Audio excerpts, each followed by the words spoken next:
Sumiklab na sunog sa Tondo sa Maynila. Inabot ng ilang oras bago na control. Ginamitan pa ng helicopter para maapula. Bagong silang na sanggol. Inabandona sa kanal sa makitid na pagitan ng dalawang bahay. Pahirapan ang pagsagip.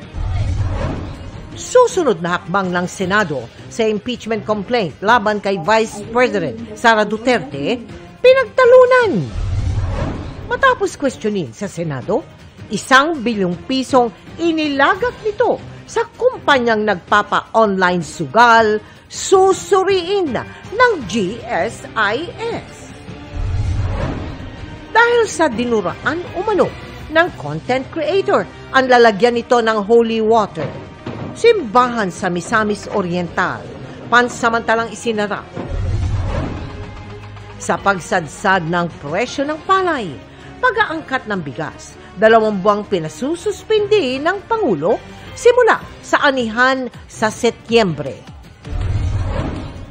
At ang kwento ng sakripisyo ni PBB housemate Shuvi Etrata bilang ate at breadwinner ng pamilya, mapapanood na. This is Philippine culture. Live mula sa GMA Network Center, ito ang 24 oras. Magandang gabi po, Luzon, Visayas at Mindanao. Mahigit 1,000 pamilya na wala ng tirahan sa sunog na sumiklab sa Tondo sa Maynila.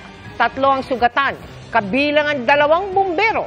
Kinailangan pang gumamit ng helicopter dahil pahirapan ang pag-apula sa sunog na tumagal ng 6 na oras. Inaalam pa ang pinagmulan ng apoy pero isa sa mga sinisilip ang pagsusunog ng kalakal para makakuha ng tanso.